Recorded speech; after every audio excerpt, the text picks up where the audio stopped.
La la la, hey, yeah, yeah. Well, as mentioned at the top of the show, we don't want anybody to panic. Summer is not over yet. No. We still have plenty of beautiful weather for you to go. A lot of time. Autumn Yeah. is also really nice at Cottage. Exactly. You know? So Plenty of time for cottage season, but it's best to plan ahead when it goes to closing your cottage. We're going to get some great tips. We're joined by Erin McCoy, Executive Director at Sandbanks Summer Village. Erin, welcome back. Hello. It's great to Thanks have you for here. having me again. Isn't It's it good to good? see you guys again together. That's great. Yeah, I know. It's been a long. I Sweet. love this reunion week. It's been so much fun, and we're right. There's still plenty of cottages. I mean, some people have four-season cottages as well, but Right. we're going to concentrate on the sort of the summer cottage, the summer-fall cottage, how to close it properly. But I wanted to start off talking a little bit about Sandbanks Summer Village because for people at Sandbank, they don't really have to do too much to close their cottage. That's part of the Absolutely. beauty of it. And I isn't it? appreciate you saying, so I don't want to be the bearer of bad news, but it's great that, yes, cottaging is still there. We're just giving them a little bit of an advance warning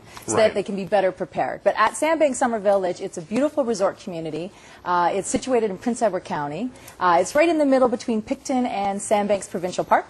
And the wonderful thing about it is that it is a cottage resort community where you actually own the cottage, you own the land, and you get use of multi-million-dollar amenities. But the real thing is that it starts at $179,900. That's inclusive HST. So, to hear that you have all that and cottaging and affordability, usually they don't go together. Right. So, Well, and it also sounds like it eliminates a lot of the work involved in Right. taking care of a cottage. We just rented one Exactly. last week, and I found that these homeowners, the people who own this cottage, every time they go up, all they do is work. they work. All they I do know, is it's work. true. It's not worth owning a cottage. Yeah. it That's seems right. to me. So here, the whole idea is that you taken enjoy care that of. resort lifestyle. Yes. So it's truly about enjoying the cottage experience as opposed to working on the cottage experience. Well, as you said, advance warning. So when people are finally say, okay, I think it's time, it's mid-October, we got to start thinking about closing the cottage. What are some of the tips you can give to viewers? Okay, it's really all about safety, security, and maintenance. That's kind of how you break it down. And it's really about making sure security-wise,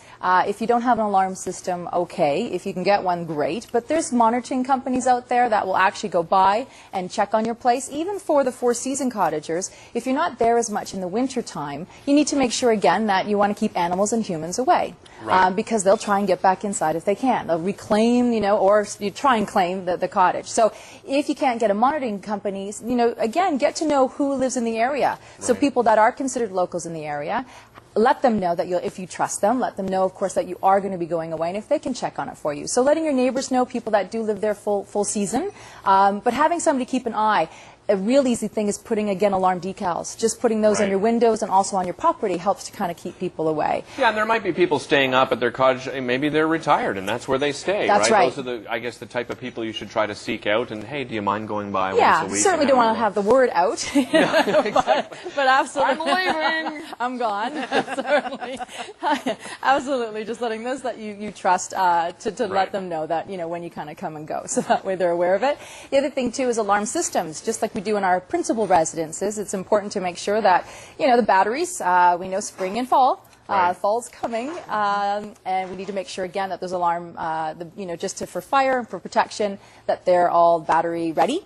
The other thing too is just for the safety component, we have our lovely, whether it's gas or propane, barbecues outside. So Yeah. anything that has, and of course filling up the boats, you've got your gas tanks, all of that stuff needs to be put away and put away properly. Yeah, because I guess you don't want the elements on those types of things, throughout the entire winter, because it could lead to decaying That's your right. tanks. Yeah, and and that you kind of sometimes thing. will see those people going into, fill up their propane, and that tank has got to be 20, 30 years old, and how they're getting away with it. So you know what? Yeah. It's just really about keeping it safe.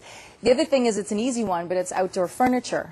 It's amazing how with outdoor furniture, those things can be missiles in weather, in winds, high winds, and Right. really when your stuff ends up on other people's property, there's a liability There could factor. be conflict. There could be conflict course. too. Yeah, especially if you're not there as That's well. right. So it's not just the furniture, but it's also all the tree limbs. What trees are on your property are your responsibility. So, Okay. again, that's when storms start to knock branches down, but typically people wait for those storms to realize, oh, I had a tree problem, and maybe I should clean it up. Right. But really keeping an eye on what is on your property, and we love our trees, and that's great, but we also have to maintain them just to make sure, again, it's safe for What everybody. about water? I mean, I hear people, they turn off their water, or they don't want their pipes to freeze. So that's the maintenance side of things. So the maintenance has the biggest, one of the biggest lists. And again, for people that are three-season, You have to, close down the fridge, get all the food out.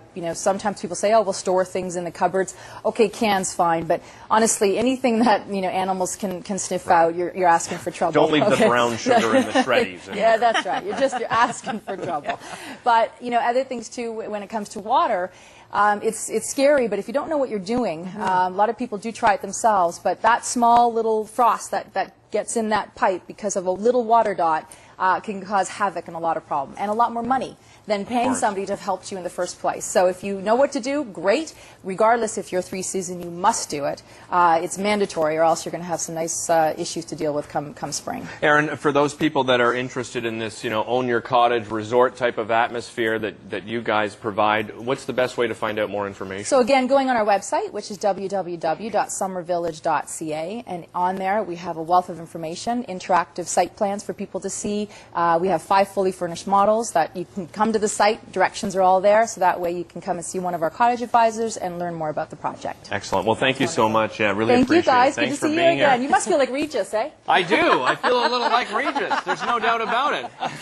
Same salary, too. Kelly? Of course you're my Kelly. Absolutely. Regis and Kelly will be right back after the break. We're joined by Heather Moxley in the kitchen. Don't go anywhere.